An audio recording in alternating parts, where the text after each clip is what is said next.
অতএব সেই দৃষ্টিকোণ থেকে দেখলে আজকের সব মুসলিম দেশের উপর জিহাদ ফরজ। মানে এই অজুহাতে কেউ জিহাদ থেকে পিছে সরে আসবে যে না আমাদের এখানে তো সক্ষমতা নাই, তো আসলে ওমর ইবনুল খাত্তাবেরও সক্ষমতা ছিল না, সুলতান সালাহুদ্দিন আইয়ুবীর সক্ষমতা ছিল না, সুলতান মোহাম্মদ আল ফাতেহেরও সক্ষমতা ছিল না। ছিল কি? সৎ নিয়াত, তাকওয়া, পরহেজগারিতা, আল্লাহর উপর ভরসা। তোমাদের সক্ষমতা আছে কিন্তু তোমাদের তাকওয়া পরহেজগারিতা নাই, আল্লাহর উপর ভরসা নেই। যে গাজার শিশুদের কান্না যদি অভিশাপ হিসেবে পৃথিবীতে ফিরে আসে, এবং আসবেই, আজ হোক কাল হোক, আল্লাহ সুবহানাহু ওয়া তাআলা সেই প্রেক্ষাপট কিভাবে তৈরি করবেন আল্লাহ ভালো জানেন। তো সেই দিন শুধু ওই অভিশাপে ইসরাইল ধ্বংস হবে না, বরং এই গাজার শিশুদেরকে চোখের সামনে মৃত্যুবরণ করতে দেখেও যে মুসলিম শাসকরা পদক্ষেপ নেয়নি, তাদের রাজত্ব ধ্বংস হয়ে যাবে। এই জন্য দেখবেন যে জেরুজালেমে হামলা হচ্ছে, গাজায় হামলা হচ্ছে, বিশাল নিন্দা, বয়কট সবকিছু চলতেছে, মিছিল মিটিং সবই হচ্ছে, কিন্তু দেখবেন তাকওয়া পরহেজগারিতার বেলায়, নামাজের বেলায় নাই। তাহলে আপনি ওই মানদণ্ডে দাঁড়াতে পারছেন না যে মানদণ্ডের উপর বিজয় হবে, যে মানদণ্ডের উপর বিজয় হয়েছে। ক্ষমতা দিয়ে, মিছিল দিয়ে, দাপট দিয়ে, অস্ত্র দিয়ে বিজয় হয়নি। খালিদ বিন ওয়ালিদের যুদ্ধ দেখেন, ইয়ারমুকের যুদ্ধ দেখেন, মুতার যুদ্ধ দেখেন, কোথায় কয়েক লক্ষ সেনাবাহিনী, কোথায় কয়েক হাজার।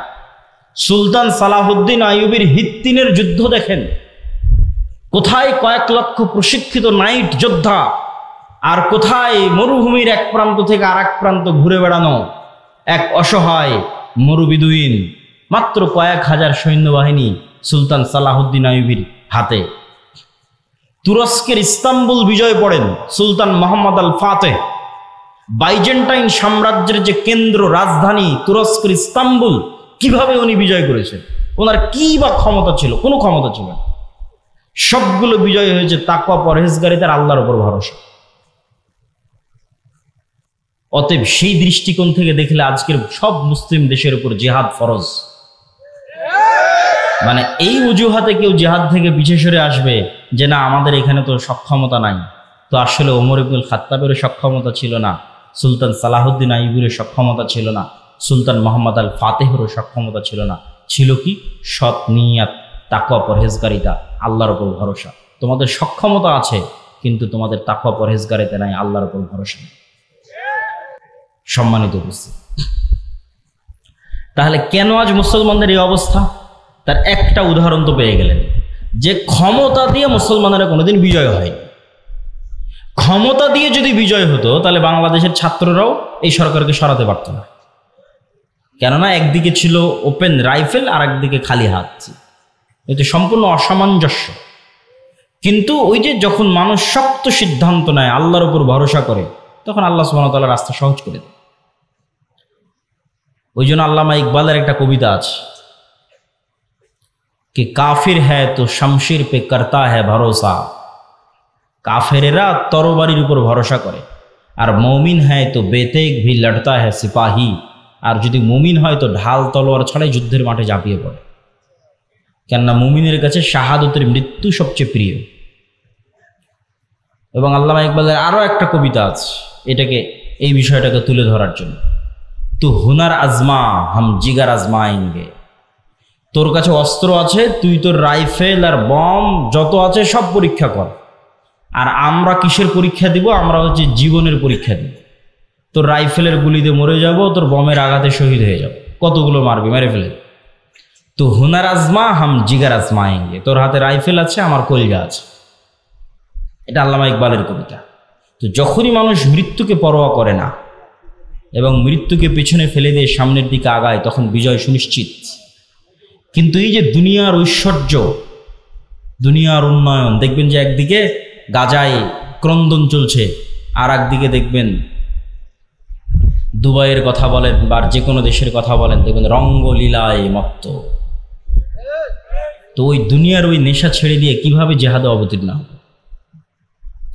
তখনই অবতীর্ণ হতে পারবে যখন দুনিয়ার এই মূল্যটা হারিয়ে যাবে। এই জন্য আল্লাহ শিক্ষা দেন, মানে জেহাদে অবতীর্ণ হওয়ানোর জন্য আল্লাহ শিক্ষা দেন। শাস্তি না পেলে ঠিক হয় না মানুষ। সিরিয়ারা, আজকে সিরিয়ার মানুষজন বিজয় হয়েছে, 20 বছর থেকে যুদ্ধ করতেছে। আফগানিস্তানেরা বিজয় হয়েছে, 30 বছর থেকে যুদ্ধ করতেছে, মানে মরতে মরতে মরতে মরতে মরতে মরতে তারা মরা শিখেছে।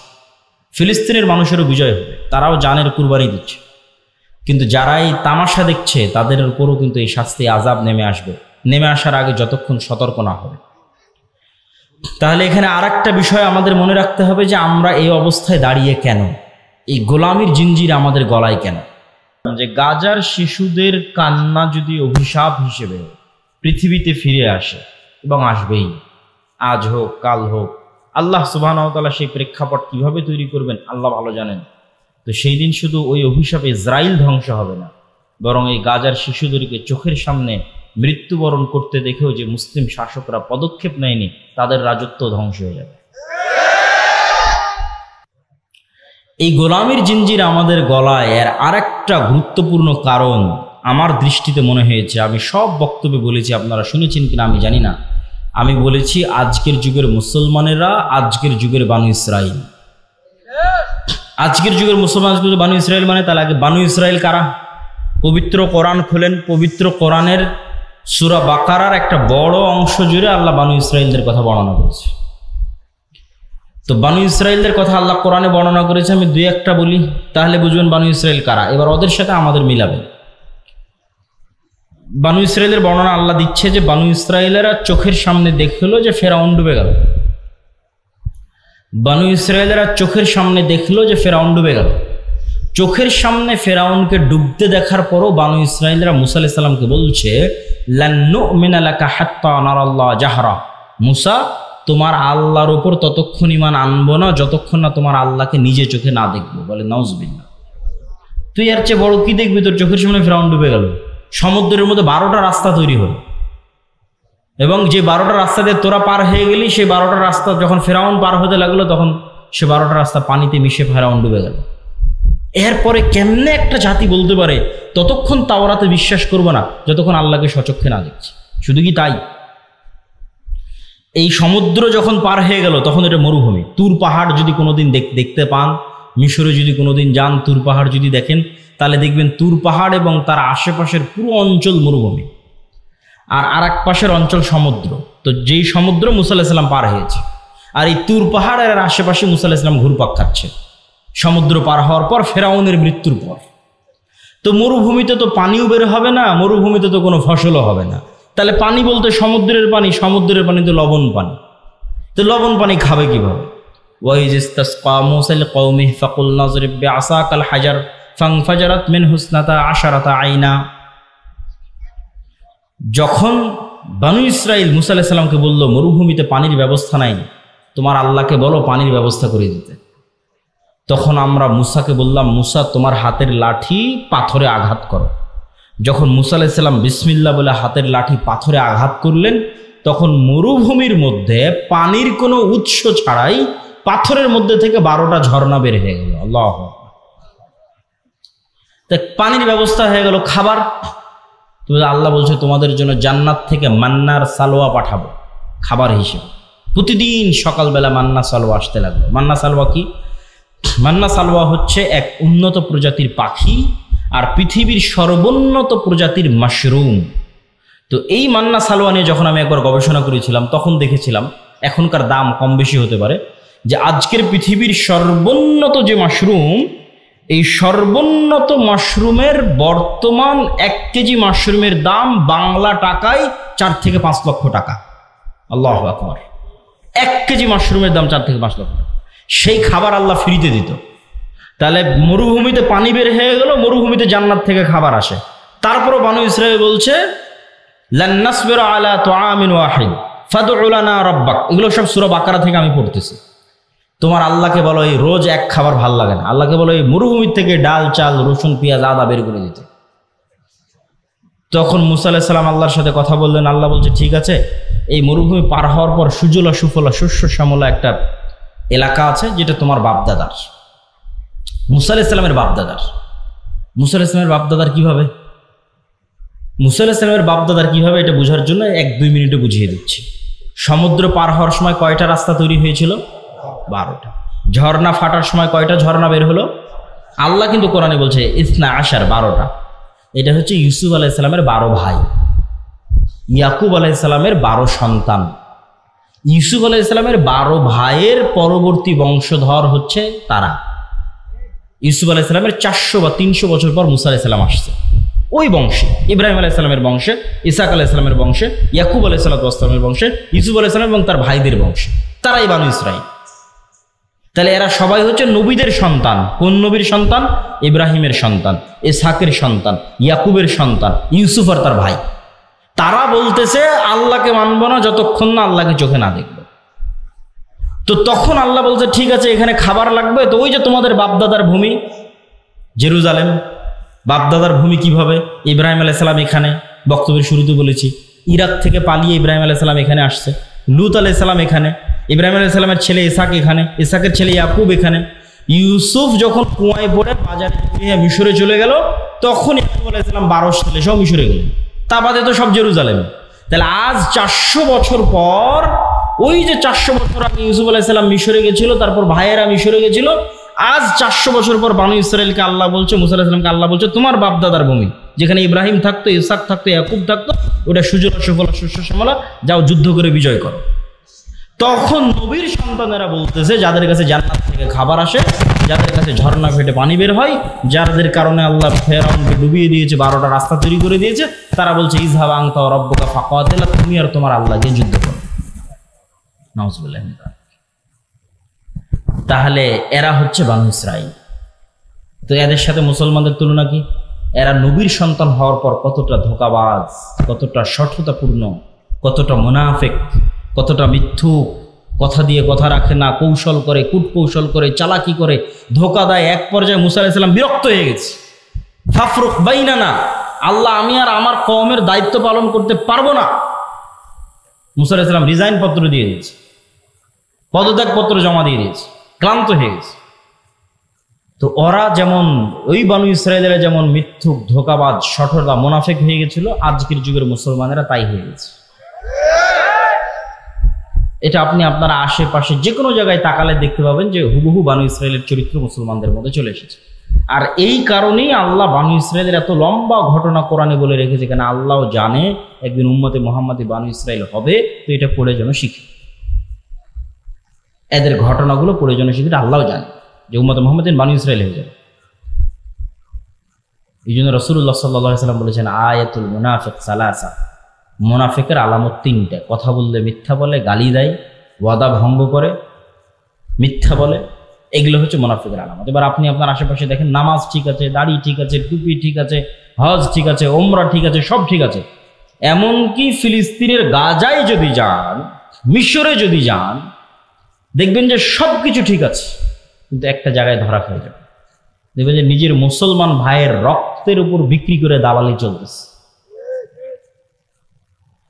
একটা টাকা আপনি মিশর থেকে গাজায় পাঠাবেন, শুধু সিন্ডিকেট আর দালালের কারণে এই টাকাটা গাজার মধ্যে যেতে যেতে যেতে যেতে যেই পরিমাণে দাম বাড়ে, মিশরে যদি 500 পাউন্ডে একটা খাসি কিনতে পাওয়া যায়, তাহলে গাজার মধ্যে ঢুকতে ঢুকতে ঢুকতে ঢুকতে শুধু সিন্ডিকেট দালাল, সিন্ডিকেট দালাল, সিন্ডিকেট দালাল, ঢুকতে ঢুকতে এই টাকায় ওই খাসি আর 5000 পাউন্ডেও খুঁজে পাওয়া যাবে। অথচ এই সমস্ত সিন্ডিকেট এবং দালালেরা মুসলমান, এরা এই দালালি আর সিন্ডিকেটের ব্যবসা করতেছে। আর মরা যে ভাই এখন মরবে, খাবার পায় না, ওই ভাই যে মৃত্যুর মুখ, তার মুখে খাবার দিতে হবে, তার টাকার সাথে ব্যবসা করতেছে। এ হলো মুসলমান বানু ইসরাইল, মিথ্যুক, ধোঁকাবাজ, শঠতাপূর্ণ, দুর্নীতিবাজ। এই জন্য এগুলো জালসা সম্মেলনের গত 16 বছর কত এমপি, মন্ত্রী, মিনিস্টার, চেয়ারম্যান, মেম্বার, এগুলোর অতিথি, বিশেষ অতিথি, এসি, ডিসি, ওসিল্যান্ড, এসপি ছিল, যে বলা যায় 80-90% বেশি এগুলো জালসা, মাদ্রাসা, মসজিদ, এগুলোর কমিটির সভাপতি, সেক্রেটারি, আর অন্তত 50% বেশি উমরাকারী হাজি, আর অন্তত 10% আছে তাহাজ্জুদের সালাত আদায়কারী। কিন্তু নিজ নিজ দায়িত্বের জায়গায় সবগুলো মিথ্যুক, চোর আর বাটপার। ভারতে গত কিছুদিন পূর্বে একটা আইন বাস্তবায়ন করেছে, ওয়াকফ অ্যামেন্ডমেন্ট বিল, ওয়াকফ সংশোধনী বিল। তো আমরা মসজিদ মাদ্রাসার নামে জমি ওয়াকফ করি, এই ওয়াকফ আইন বহুদিন থেকে চলে আসতেছে। তো ভারতে মুসলমানদের ওয়াকফ সম্পত্তি অনেক, কয়েক লক্ষ বিঘা সম্পত্তির মালিক মুসলমানেরা ওয়াকফ হিসেবে।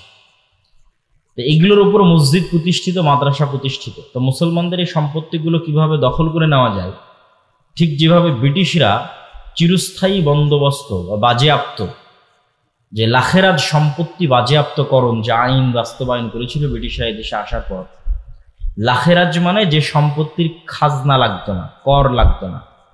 লা খারাজা, এটা আরবি শব্দ, খারাজ মানে কর, ট্যাক্স, সেটাকে বাংলা হয়ে গেছে লাখেরাজ। লাখেরাজ সম্পত্তি বাজেয়াপ্ত করো। তো অকৃত সম্পত্তির কোনো ট্যাক্স কর দিতে হতো না মোগল শাসন আমলে। তো সেগুলো সব মসজিদ মাদ্রাসার নামে অক্ফ ছিল। পুরো ভারত, পাকিস্তান, বাংলাদেশের 5 ভাগের 1 ভাগ সম্পত্তি মসজিদ মাদ্রাসার নামে অক্ফ ছিল মোগল শাসন আমলে। এখন কিন্তু আর ওগুলো একটাও পাবেন না।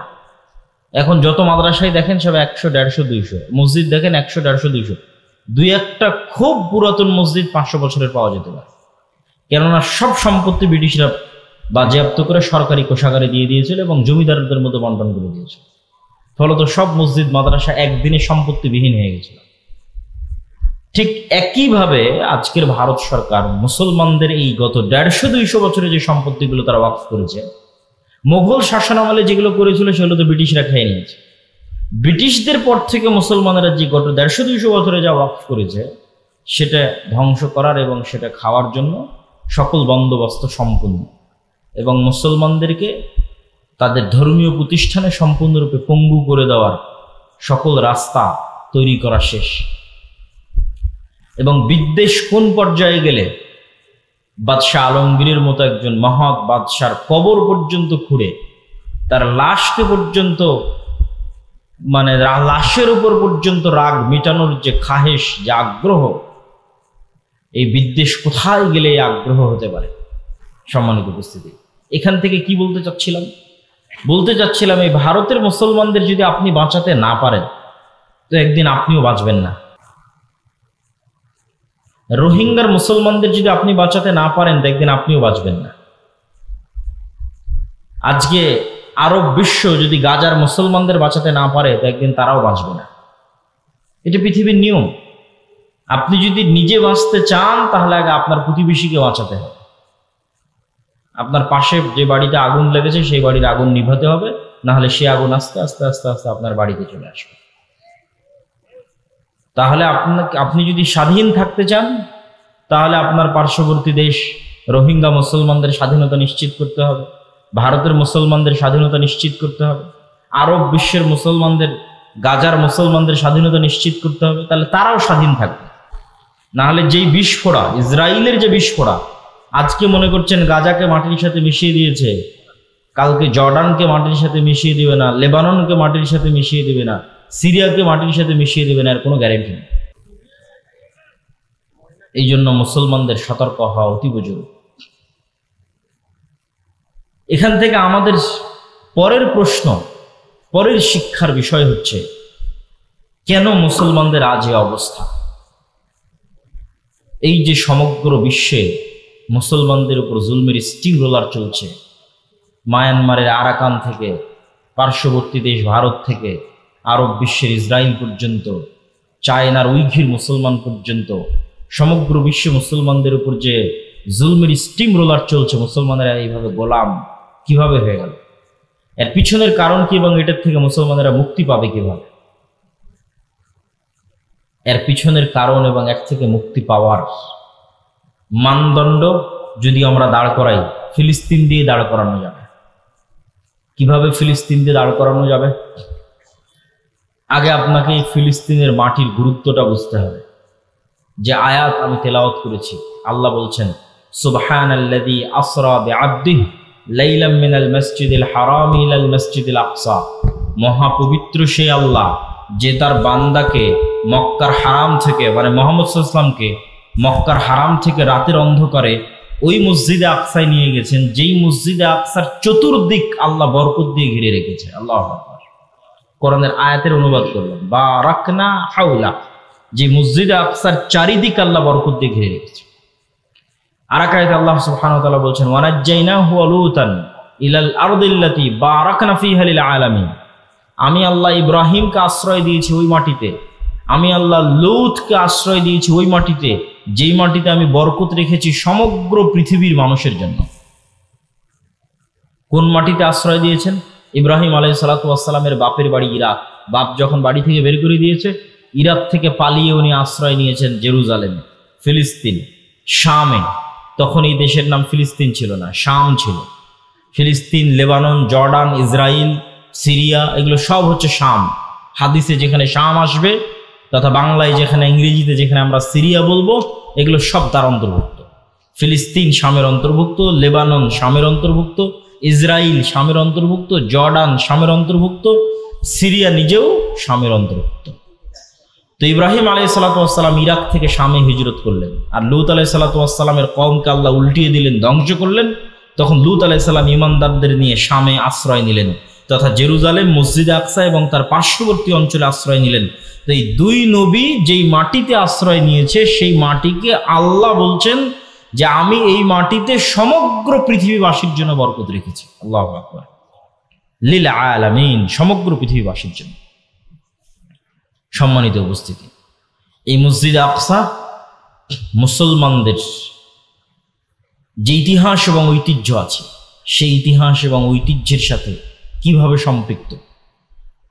ইব্রাহিম আলাইহিস সালাতু ওয়াস সালামের বংশের দুইটা ধারা, একটা ধারার নাম বানু ইসরাইল, একটা ধারার নাম বানু ইসমাইল। একটা স্ত্রী সারার বংশধর আর একটা স্ত্রী হাজরার বংশধর আলাইহিমা সালাতু ওয়াস সালাম। বানু ইসমাইল হচ্ছে উম্মতে মুহাম্মাদি, বানু ইসরাইল হচ্ছে ইসহাক আলাইহিস সালাতু ওয়াস সালাম এবং তার বংশধর, ইয়াকুব আলাইহিস সালাতু ওয়াস সালাম এবং তার বংশধর, ইসমাইলের ভাই ইসহাক এবং তার বংশধর, তারা হচ্ছে বানু ইসরাইল। তো বানু ইসরাইলের সকল নবী, দুই একজন বাদে সকল নবী এই জেরুজালেম, এই মসজিদে আকসায় প্রেরিত হয়েছে। এটা নবীদের শহর, এটা নবীদের স্থান। তার মধ্যে দুই একটা নবীর নাম আপনারা খুব ভালোভাবে জানেন, যেমন দাউদ এবং সুলাইমান। দাউদ এবং সুলাইমান সমগ্র পৃথিবীতে যে শাসন ব্যবস্থা প্রতিষ্ঠা করেছিল, যেই রাজত্ব আল্লাহ অতীতে কাউকে দেয়নি, ভবিষ্যতেও কাউকে দিবে না, সেই বিশাল রাজত্বের রাজধানী ছিল জেরুজালেম, মসজিদে আকসা। এই মসজিদে আকসা সেই মসজিদে আকসা, যে মসজিদে আকসার কথা আল্লাহ কোরআনে বলছেন এভাবে, ওয়াইদ ক্বালাত ইমরাতু ইমরান রব্বি ইন্নী নাযারতু লাকা মা ফি বাতনি মুহাররারা। যখন ইমরানের স্ত্রী বলল, আল্লাহ আমার পেটে যে সন্তান আছে তোমার রাস্তায় ওয়াকফ করে দিলাম, তোমার রাস্তায় মানে মসজিদে আকসার জন্য ওয়াকফ করে দিলাম। ফালাম্মা ওয়াদাআতহা ক্বালাত রব্বি ইন্নী ওয়াদাতুহা উনসা। যখন সন্তান প্রসব হলো, বলছে আল্লাহ আমি তো মেয়ে সন্তান প্রসব করেছি। আল্লাহু আ'লামু বিমা ওয়াজাআত, আর আল্লাহ আগে থেকেই জানেন যে সন্তান মেয়ে। ওয়ালাইসা যাকারু কাল উনসা, সকল পুরুষ মেয়ের মতো নয়, সকল মেয়ে পুরুষের মতো নয়। আর আমরা তার নাম রেখে দিলাম মারিয়াম। কুল্লামা দাখালা আলাইহা যাকারিয়াল মিহরাব ওয়াজাদা ইনদাহা রিজকা। যখনই জাকারিয়া, খালু জাকারিয়া মারিয়ামের মেহরাবে প্রবেশ করে, তখনই দেখে অসময়ের ফল। ক্বালা ইয়া মারিয়াম আন্না লাকি হাযা। মারিয়াম অসময়ের ফল কোথায় থেকে আসলো? ক্বালাত হিয়া মিন ইনদিল্লাহ। মারিয়াম বলল আল্লাহর পক্ষ থেকে অসময়ের ফল আসে। ইন্নাল্লাহা ইয়ারযুকু মান ইয়াশা বিগাইরি হিসাব। আল্লাহ যাকে ইচ্ছে তাকে বেহিসাব রিজিক দান করতে পারেন। হুনালিকা দাআ জাকারিয়া রাব্বাহ। জাকারিয়া যখন দেখলো আল্লাহ ইমরানকে এত সৎ একজন পরহেজগার আল্লাহওয়ালা কন্যা সন্তান দান করেছে, যার কাছে আল্লাহ আসমান থেকে খাবার পাঠায়, তা আমি তো জাকারিয়া বৃদ্ধ হয়ে গেলাম, আমার তো এরকম একটা সন্তান হলো না। হুনালিকা দাআ জাকারিয়া রাব্বাহ। তখন জাকারিয়া ওখানেই সালাতে দাঁড়িয়ে গিয়ে আল্লাহর কাছে দোয়া করতে লাগলেন, আল্লাহ আমাকে একটা সৎ সন্তান দাও। বৃদ্ধ হয়ে গেছি, আমার স্ত্রী বন্ধ্যায়, চুল দাড়ি পেকে গেছে, কিন্তু সন্তান চাই, মারিয়ামের মতো। তো এই মারিয়াম যেই মসজিদের খেদমত করছে, সেই মসজিদের নাম কি? মসজিদে আকসা। এই যে পুরো ঘটনা বলতেছে আল্লাহ নিজে কোরআনে বলতেছে, সূরা মারিয়ামের নামে আলাদা সূরা আছে, এগুলো সব মসজিদে আকসায় ঘটতেছে। তারপরে মারিয়াম আলাইহিস সালাতু ওয়াস সালামের পেটেও যখন সন্তান আসলো, তিনি যখন নির্জন এলাকায় চলে গেলেন এবং সন্তান কোলে করে নিয়ে যখন গ্রামে ফিরে আসলেন সন্তান প্রসবের পর, তখন গ্রামের মানুষ বলতে লাগলো, মা কানা আবুকা ইমরা আসাউইন ওয়া মা কানাত উম্মুকা বাগিয়া। তোমার বাপ তো খারাপ মানুষ ছিল না, তোমার মা তো ব্যভিচারী ছিল না, তাহলে তুমি এই সন্তান কোথায় থেকে নিয়ে এসেছে। ফাআশারাত ইলাইহি, মারিয়াম কোলের দিকে ইশারা করে বলল, আল্লাহ বলে দিয়েছে তুমি মুখ খুলবা না, বরং হাত দিয়ে বাচ্চার দিকে ইশারা করবা। তো কোলের বাচ্চার দিকে মারিয়াম আলাইহিস সালাতু ওয়াস সালাম ইশারা করলেন। তখন তারা বলছে, কাইফা নাতাকাল্লামু মান কানা ফিল মাহদি সাবিয়্যা, এই বাচ্চার সাথে কিভাবে কথা বলবো যে এখন মায়ের কোলে দুধ পান করে। তখন ঈসা আলাইহিস সালাতু ওয়াস সালাম মায়ের কোল থেকে বলে উঠছেন, ইন্নী আব্দুল্লাহ আতানিয়াল কিতাবা ওয়া জাআলানি নাবিয়্যা, আমি আল্লাহর বান্দা, আল্লাহ আমাকে কিতাব দিয়েছে, আল্লাহ আমাকে নবী করে পাঠিয়েছে। ওয়া আওসানি বিস সালাতি ওয়াজ যাকাতি মা দুমতু হাইয়্যা, আর আল্লাহ আমাকে আদেশ দিয়েছে যতদিন পৃথিবীতে বেঁচে থাকবো ততদিন যেন সালাত আর যাকাত আদায় করি। আল্লাহু আকবার। ছোট্ট বাচ্চা মায়ের কোলে কথা বলতেছে, কিন্তু প্রথম কথার মধ্যেই আছে যে আল্লাহ আমাকে আদেশ দিয়েছে মরা পর্যন্ত কোন দুটো জিনিস আদায় করতে, সালাত এবং যাকাত। এটা কিন্তু মুহাম্মদ সাল্লাল্লাহু আলাইহি ওয়াসাল্লামের কথা বলছেন, ঈসা আলাইহিস সালামের কথা বলছেন। যখন তিনি মায়ের কোলে যেদিন প্রথম কথা বলেন সেই দিনই তিনি বলছেন আল্লাহ আমাকে আদেশ দিয়েছে সালাত আর যাকাত আদায় করতে। তাহলে সালাত যাকাত মুহাম্মদ সাল্লাল্লাহু আলাইহি ওয়াসাল্লামের নিয়ে আসা বিধান নয়, আগের থেকে সব নবীর উপর সালাত যাকাত ফরজ ছিল, সব নবীর উপর। তো এই ঘটনা কেন বললাম? তাহলে ঈসা আলাইহিস সালামের জন্মস্থান কোথায় হলো? জেরুজালেম, আজকের ফিলিস্তিন, আজকের যেই মসজিদ আকসা এবং তার পার্শ্ববর্তী অঞ্চল, সেটা হচ্ছে ঈসা আলাইহিস সালামের জন্মস্থান। এটা কেন বললাম ঈসা আলাইহিস সালামের জন্মস্থান এবং দাউদ সুলাইমানের রাজত্বের কেন্দ্র? ঈসা আলাইহিস সালামের জন্মস্থান বলার পিছনে কারণ হচ্ছে আজকের বিশ্বের যেই ধর্মের অনুসারী সবচেয়ে বেশি, নাম কাওয়াস্তে কাগজে কলমে, বাস্তবে নয়, প্র্যাকটিক্যাল নয়। প্র্যাকটিক্যাল একটা খ্রিস্টান খুঁজে পাওয়া কঠিন। কেন খুঁজে পাওয়া কঠিন? ঈসা আলাইহিস সালাম নিজে বলতেছে প্রথম বাক্য, ইন্নী আব্দুল্লাহ, আমি আল্লাহর বান্দা, আর খ্রিস্টানরা বলতেছে আল্লাহর ছেলে। নাউজুবিল্লাহ। উনি মুখ দিয়ে প্রথম যে বাক্য উচ্চারণ করছেন, কোরআন বলছে ওনার মুখ দিয়ে উচ্চারিত প্রথম বাক্য হচ্ছে ইন্নী আব্দুল্লাহ, আমি আল্লাহর বান্দা, আর খ্রিস্টানরা বলতেছে তিনি নাকি আল্লাহর ছেলে। তাহলে তো এরা প্র্যাকটিক্যাল খ্রিস্টান হলো না? কাগজে কলমে নাম কাওয়াস্তে বর্তমান পৃথিবীতে খ্রিস্টান ধর্মের অনুসারী সবচেয়ে বেশি, মুসলমানদের চেয়ে বেশি। তাহলে এই যে পুরো খ্রিস্টান বিশ্বের যিনি নবী, তথা ইউরোপ এবং আমেরিকার মানুষেরা যাকে নবী হিসেবে মানে, তার জন্মস্থান হচ্ছে ফিলিস্তিন, জেরুজালেম। এই জন্য এখানে আরো একটা মজার জিনিস আছে। ইউরোপ আর আমেরিকার গর্ব হচ্ছে গায়ের রং, চামড়া সাদা, এবং এটাকে ভিত্তি করে তাদের দেশে রেসিজম চলে। আগে প্রচুর চলতো, এখন বাহ্যিকভাবে কমে গেছে, অন্তরে আছে। এটার কারণে আজ থেকে 70-80 বছর আগে কালো নিগ্রো আফ্রিকানদেরকে তারা গোলাম হিসেবে খাটাতো। কেন? এদেরকে তারা মানুষই মনে করতো না, just only for colour, skin colour, গায়ের চামড়ার রঙের কারণে। এবং এশিয়ানদেরকে, সেমেটিকদেরকে, যারা মেটে শ্যামা অথবা শ্যামা সাদা, মেটে সাদা, তাদেরকেও তারা নিম্ন হিসেবে তুলনা করে। কিন্তু ইউরোপিয়ান আর আমেরিকানরা এটাও ভুলে গেল যে তারা যাকে নবী হিসেবে মানতেছে তার গায়ের রং তাদের মতো নয়। ঈসা আলাইহিস সালামের জন্ম কোথায় হচ্ছে?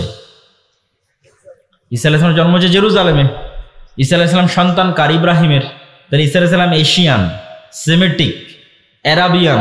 মুহাম্মদ সাল্লাল্লাহু আলাইহি ওয়াসাল্লামের গায়ের রং যা, আমার আপনার গায়ের রং যেমন, যদি কারো গায়ের রং মেটে উজ্জ্বল বর্ণের সাদা হয়, শ্যামা সাদা হয়, ধবধবে হলদে সাদা যে ইউরোপিয়ান আমেরিকান, সে গায়ের চামড়া ঈসা আলাইহিস সালামের ছিল না। তাহলে তাদের যে গায়ের চামড়াকে ভিত্তি করে যে অহংকার, সেটার কোনো ভিত্তি থাকে না। এবং এখানে আরো একটা জিনিস শিখার আছে। আজকের ইসরায়েলে সবাই মাইগ্রেট করে এসেছে আমেরিকা এবং ইউরোপ থেকে, সবার গায়ের চামড়া ধবধবে সাদা। তো সে কেমনে ইব্রাহিম আলাইহিস সালাতু ওয়াস সালামের সন্তান হয়? ইব্রাহিম আলাইহিস সালাতু ওয়াস সালামের সন্তান হলে তো গায়ের চামড়া সেই রঙের, সেই কালারের ঠিক থাকতে হবে। কেননা তাদের যে অহংকার, সেই অহংকারের ভিত্তিটা কি? তাদের অহংকারের ভিত্তি আল্লাহ সুবহানাহু ওয়া তাআলা নিজে কোরআনে মাজিদে বলছেন যে আশাদ্দুন নাসে আদাওয়া, মুমিন এবং মুসলমানদের সাথে সবচেয়ে বেশি শত্রুতা করবে পৃথিবীতে দুইটা জাতি। একটা হচ্ছে পাশের দেশের ব্রাহ্মণ্যবাদী মুশরিকরা, আর একটা হচ্ছে ইসরায়েলের জায়নিস্ট ইহুদিরা। আল্লাহর কোরআনের আয়াত, আল্লাহ বলেছেন যে মুসলমানদের উপর সবচেয়ে বেশি শত্রুতা করবে ব্রাহ্মণ্যবাদী হিন্দুরা, জায়নিস্ট ইহুদিরা মুসলমানদের সাথে সবচেয়ে শত্রুতা করবে। তাহলে বাদ গেল কে? খ্রিস্টানরা শত্রুতার দিক থেকে অতটা থাকবে না। কেন থাকবে না? আল্লাহ তাদেরকে বলেছেন ওয়ালা যালিন, তারা সত্য জানে না, জানলে সত্য মেনে নিত। এই জন্য অতীতেও যত মানুষ ইসলাম গ্রহণ করেছে তার বেশিরভাগ খ্রিস্টান থেকে ইসলাম গ্রহণ করেছে। কিয়ামত পর্যন্ত যত মানুষ ইসলাম গ্রহণ করবে তার বেশিরভাগ খ্রিস্টান থেকে ইসলাম গ্রহণ করবে। কেননা তারা সত্য জানে না, জানলে মানবে। এই জন্য দেখবেন যে আজকের ইউরোপ আমেরিকায় সব নন মুসলিমরা মিছিল করতেছে ফিলিস্তিনের পক্ষে, যাদের নাম দিয়েছে ট্রাম্প সরকার বা ইসরায়েলের সরকার বা ইসরায়েলের মিডিয়া প্রো প্যালেস্টাইনিয়ান। যে প্রো প্যালেস্টাইনিয়ান যে প্রোটেস্ট হচ্ছে তথা প্যালেস্টাইনকে সাপোর্ট করে যে প্রোটেস্টটা হচ্ছে, 90% সব নন মুসলিম এবং খ্রিস্টান। এইটা আজ থেকে 10-15 বছর আগে দেখা যায়নি কেন? আজ থেকে 10-15 বছর আগে মিডিয়া কুক্ষিগত ছিল। বিবিসি, CNN নিজস্ব যে মিডিয়ার চ্যানেল সেটা কুক্ষিগত ছিল। এখন তো ইনস্টাগ্রাম, টুইটার, ফেসবুক ওপেন, সারা পৃথিবীর মানুষ দেখতে পাচ্ছে যে এখানে জুলম হচ্ছে। ওই যে আল্লাহ বলেছে ওয়ালা যালিন, খ্রিস্টানরা পথভ্রষ্ট, জানলে কথা বলবে। তো খ্রিস্টানরা যখন জানতেছে যে এখানে জুলম হচ্ছে, চোখের সামনে দেখতে পাচ্ছে যে গাজাতে জুলম হচ্ছে, তখন তারাও মিছিল মিটিং করতেছে। এই জন্য মিডিয়ার পাওয়ার আছে। আপনি যদি মনে করেন আমেরিকাকে একচাটিয়ে দোষ দিবেন যে আমেরিকা ইসরায়েলকে সাপোর্ট দিচ্ছে, দোষ দেওয়া যাবে, তবে এর আরেকটা ব্যাখ্যাও আছে। আরেকটা ব্যাখ্যা হচ্ছে আমেরিকা ইসরায়েলকে তার জুলম হিসেবে যতটা না তাকে সাপোর্ট দেয়, অথবা জুলম হিসেবে যদি সাপোর্ট দেয়, তো তার পাশাপাশি একটা বড় অংশ থাকে সফট কর্নার। সে সফট কর্নারটা কি? সেটা হচ্ছে ইসরায়েলের ইহুদিরা এমনভাবে গত 100 বছরে ইউরোপ এবং আমেরিকার ব্রেন ওয়াশ করেছে মিডিয়া দিয়ে যে ওদের চাইতে দুনিয়াতে মাজলুম আর কেউ নাই। একটা পয়েন্ট অফ ভিউ যেটা আমরা দেখতেছি সেটা কি, আমেরিকা ইসরায়েলকে সাপোর্ট দিচ্ছে তার জুলমে। এর মধ্যে আরেকটা জিনিস আছে যেটা আমরা জানি না, সেটা হচ্ছে গত 100 বছরে ইহুদিরা এমনভাবে খ্রিস্টানদের ব্রেন ওয়াশ করেছে আমেরিকা এবং ইউরোপে যে আমাদের চাইতে এই পৃথিবীতে মাজলুম কেউ নাই। এটা তৈরি করতে সহযোগিতা করেছে কোনটা? ওই যে হিটলার 60 লক্ষ ইহুদিকে গ্যাস চেম্বারে ঢুকিয়ে হত্যা করেছিল। 60 লক্ষ ইহুদিকে গ্যাস চেম্বারে ঢুকিয়ে হত্যা করার পর ওটাকে বলা হলোকাস্ট। এই এক হলোকাস্টকে বিক্রি করে দেখো আমাদের উপর কি জুলুম হয়েছে। 60 লক্ষ ইহুদিকে গ্যাস চেম্বারে ঢুকিয়ে হত্যা করা হয়েছে। পৃথিবীতে কোথাও আমাদের দাঁড়ানোর জায়গা নেই। যেখানেই যাই সেখানে মানুষ আমাদের সাথে খারাপ ব্যবহার করে, আমাদেরকে মারে ধরে। অতএব আমাদের জন্য একটা দেশ দাও, একটা জায়গা করে দাও যেখানে গিয়ে আমরা থাকবো। তাহলে তার জুলমের সাপোর্ট হিসেবে যতটা, তার কিন্তু আর একটা বড় অংশ আছে এটা দেখানো যে আমরা মাজলুম। ঠিক এই কাজটাই কিন্তু এখন মুসলমানেরা একটু হলেও সাকসেস হচ্ছে, যে গাজার মানুষেরা মাজলুম, এখানে ইসরায়েল হচ্ছে জালেম এবং গাজার মানুষেরা মাজলুম। এটাই ওপেন সোশ্যাল মিডিয়ার এই সোর্সিং থাকার কারণে ইউরোপ এবং আমেরিকার যারা সাধারণ মানুষ তাদের পক্ষে এই বিষয়টা বোঝা এবং গ্রহণ করা সহজ হচ্ছে এবং তারা এটার পক্ষে অবস্থানও প্রকাশ করতেছে। তো তাদের লজিকটা বলতে চাচ্ছিলাম যে ইসরায়েল বা ইহুদি বা ব্রাহ্মণ্যবাদী যে দুইটা জাতির কথা আল্লাহ বলল যারা মুসলমানদের সাথে সবচেয়ে বেশি শত্রুতা করবে, লজিকটা কি? লজিকটা হচ্ছে সুপারিয়রিটি থিওরি। ইহুদিরা বিশ্বাস করে যে তারা চোজেন বাই দ্য গড, তথা আল্লাহর পক্ষ থেকে পৃথিবীতে বাছাইকৃত একমাত্র আল্লাহর সন্তান হচ্ছে ইহুদিরা। বলেন নাউজুবিল্লাহ। এই জন্য কেউ ধর্ম চেঞ্জ করে ইহুদি হতে পারবে না, জন্মগত ইহুদি হতে হবে। এই কারণে তারাবাদে, যেহেতু তারা চোজেন বাই দ্য গড, আল্লাহ কর্তৃক বাছাইকৃত আল্লাহর সন্তান, তাদের বিশ্বাস অনুযায়ী এই জন্য তারাবাদে আর বাকি পৃথিবীর সবাই হচ্ছে গরু, ছাগল, মহিষ, ভেড়া, বকরি অথবা পশু প্রাণী নয়। এদের জবাই করলেই কি, আর এদের স্ত্রী সন্তানদের ধর্ষণ করলেই কি। যেমন গাজার 50,000 মানুষকে হত্যা করে ওদের কোনো ফিলিংস কাজ করেনি, ওরকম 50,000 সুযোগ পেলে 50,000 খ্রিস্টানকে হত্যা করবে, কোনো ফিলিংস কাজ করবে না। কেননা তার ব্রেনে আছে সুপারিয়রিটি থিওরি। সে তার রব কর্তৃক বা আল্লাহ কর্তৃক বাছাইকৃত পৃথিবীর একমাত্র সন্তান, বাকি সব গোলাম। একই সুপারিয়রিটি থিওরি আমাদের পাশের দেশের ব্রাহ্মণ্যবাদীরা বিশ্বাস করে। এরা বিশ্বাস করে কি, যে আমরা তাদের বিশ্বাস অনুযায়ী আমরা ভগবানের মাথা থেকে তৈরি হয়েছি। এই জন্য কেউ নতুন করে ধর্ম চেঞ্জ করে ব্রাহ্মণ হতে পারবে না। ব্রাহ্মণ জন্মগত হতে হবে, লিগ্যাসি বংশগত হতে হবে। তো ব্রাহ্মণরা কোত্থেকে তৈরি হয়েছে? ভগবানের মাথা থেকে তৈরি হয়েছে। আর বাকি ক্ষুদ্র, তারপরে হচ্ছে কি বলে বৈশ্য, ক্ষত্রিয়, যত ওদের যে জাত পাতের যে ভেদ আছে, নিম্ন শ্রেণীর হিন্দু যারা আছে, বলি দেওয়া লাগলে ওদের ছেলে মেয়েকে বলি দাও, যা করা লাগবে সব ওদের, কাজ করবে ওরা, খাটবে ওরা, ব্রাহ্মণেরা বসে থেকে খান, বাকি সব গোলাম। এটাই কিন্তু হিন্দু কালচার। এবং এই কারণেই কিন্তু বাংলাদেশের মুসলমানেরা এত বেশি মুসলমান হয়েছে। কেন? বাংলাদেশের মুসলমানেরা বেশিরভাগ নিম্ন বর্ণের হিন্দু ছিল। যখন বিদেশ থেকে মুসলমানেরা এই দেশে প্রবেশ করেছে, তখন এই দেশের হিন্দুরা দেখেছে এর চাইতে সাম্যতার ধর্ম, এর চাইতে সমতার ধর্ম, এর চাইতে মানবতার ধর্ম, যেখানে রাজা কি, বাদশাহ কি, আমির কি, প্রজা কি, এক সিস্টেমে, এক কাতারে, এক মসজিদে, কেউ বলতে পারবে না যে এই মসজিদে ওই জায়গাটা আমার, কেউ আগে জায়গা না যাক, এই জায়গাটা আমার, এখানে যেন কেউ না বসে। কোনো ক্ষমতা নাই, রাজা বাদশাহ কারো ক্ষমতা নাই। মসজিদে যে যেভাবে প্রবেশ করেছে, সে যে যেভাবে জায়গা পেয়েছে, সে সেখানে বসবে, সে সেখানে সালাত আদায় করবে, পায়ের সাথে পা মিলাবে। এই যে ইসলামের মধ্যে কালারকে কেন্দ্র করে, জন্মগতকে কেন্দ্র করে, কোনো কিছুকে কেন্দ্র করে যে কোনো ভেদাভেদ নাই, যে রাসূল সাল্লাল্লাহু আলাইহি সাল্লাম হাদিসে বলেছে লা ফাজলা লিআরাবিয়্যিন আলা আজামিয়্যিন ওয়ালা লিআজামিয়্যিন আলা আরাবিয়্যিন, যে কোনো আরবের ন্যূনতম প্রাধান্য নাই কোনো অনারবের উপর, কোনো অনারবের ন্যূনতম প্রাধান্য নাই কোনো আরবের উপর, কোনো কালো রঙের মানুষের ন্যূনতম প্রাধান্য নাই সাদা রঙের মানুষের উপর, কোনো সাদা রঙের মানুষের ন্যূনতম প্রাধান্য নাই কোনো কালো বর্ণের মানুষের উপর। এই যে বিশ্বের সবচেয়ে শ্রেষ্ঠ মানুষকে শুধুমাত্র আদম সন্তান হিসেবে ট্রিট করা। যদি জো বাইডেন, তো জো বাইডেনও আদম আলাইহিসসালাতু ওয়াসসালামের সন্তান। ডক্টর ইউনুস, তো ডক্টর ইউনুস আদম আলাইহিসসালাতু ওয়াসসালামের সন্তান। বাই বর্ন, জন্মগতভাবে রক্তের দিক থেকে এরা সমান। গায়ের রঙের কারণে, কোন বংশে জন্মগ্রহণ করেছে, কোন এলাকায়, কোন দেশে জন্মগ্রহণ করেছে, এর কারণে মান সম্মানের কোনো কমতি হবে না। মান সম্মানের কমতি হবে কাজের কারণে, কর্মের কারণে।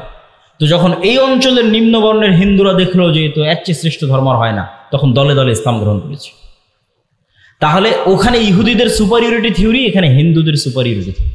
ব্রাহ্মণ্যবাদী হিন্দু আর জায়নিস্ট ইহুদি, এরা হচ্ছে সুপারিয়রিটি থিওরিতে বিশ্বাস করে। এরা বাদে যেমন ব্রাহ্মণ্যবাদী হিন্দুরা মুখে বলুক আর না বলুক, তারা কি মনে করে? তারা মুসলমানদের মনে করে লেচ্ছ, জবন, অস্পৃশ্য। অস্পৃশ্য মানে যাকে টাচ করাও যায় না, এতটা অপবিত্র। শেখ মুজিবুর রহমান তার আত্মজীবনীতে লিখেছে, সে তার এক হিন্দু বন্ধুর বাড়িতে বেড়াতে গেছিল, এই কারণে ওর মা ওর খালারা মিলে ওই বাড়ি 7 বার করে ধুয়েছে, কেননা মুসলমান প্রবেশ করেছে ওই বাড়িতে। অস্পৃশ্য, যাকে স্পর্শ পর্যন্ত করা যায় না। এই সুপারিয়রিটি থিওরির কারণে আজকে তাদের এত অহংকার। এই জন্য মুসলমানদেরকে তারা পশু প্রাণী মনে করে না। আজকে গাজায় যা দেখছেন, এরকম অবস্থা যে বাংলাদেশে হবে না তার কোনো গ্যারেন্টি নেই। বাংলাদেশের ভাগ্য ভালো যে 24 জুলাইয়ের যে আন্দোলন, সেটার কারণে হয়তো বাংলাদেশের ওই ভাগ্য বরণ করা, গাজার ভাগ্য বরণ করা হয়তো আর 10, 15, 20 বছর, 50 বছর হয়তো পিছিয়ে গেছে। তবে মুসলমানদের জন্য সুযোগ আছে, বাংলাদেশের মুসলমানদের জন্য সুযোগ আছে, যে তারা যদি তাদের ঈমান, আমল, আকীদায় অটল এবং অটুট থাকে, তাহলে এটার থেকে বাঁচতে পারে। আমি সে আলোচনাটাই করছিলাম, আবারও আলোচনার মূলে ফিরে যাই, যে আমরা মুসলমানদের এই যে অধঃপতন, এটার এই শিকার হয়েছে, এটার কারণ কি? আমি বলছিলাম যে এটার মানদণ্ড ফিলিস্তিন দিয়ে দাঁড় করানো যাবে। কিভাবে ফিলিস্তিন দিয়ে দাঁড় করানো যাবে? এই ফিলিস্তিন যখন ওমর রাদিয়াল্লাহু তাআলা আনহু বিজয় করে, এই ফিলিস্তিন যখন সালাহুদ্দিন আইয়ুবী বিজয় করে, তখন আপনি এবার ইতিহাস পড়েন কি ছিল ওমর রাদিয়াল্লাহু তাআলা আনহুর কাছে। আল্লাহর কসম করে বলতে পারি, আমি আল্লাহর কসম করে বলতে পারি, আজকে একটা মুসলিম দেশের যা ক্ষমতা আছে, তার 60% ক্ষমতা ওমর রাদিয়াল্লাহু তাআলা আনহুর ছিল না। আজকে সৌদি আরব, তুরস্ক, মালয়েশিয়া, পাকিস্তান, বাংলাদেশ, মিশর, এদের যে দুনিয়াবী যে ক্ষমতা আছে, তার 60% ক্ষমতা ওমর রাদিয়াল্লাহু তাআলা আনহুর ছিল না।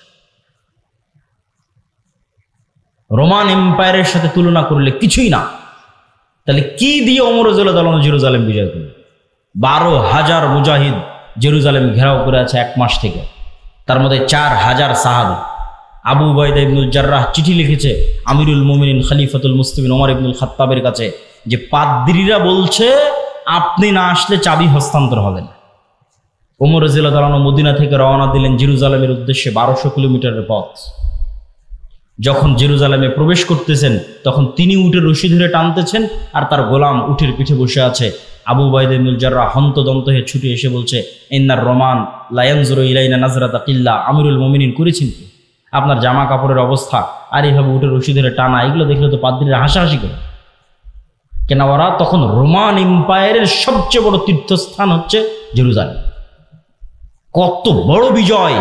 এটা এখন কল্পনা করেন যে এখন যান আপনি বিজয় করেন জেরুজালেম।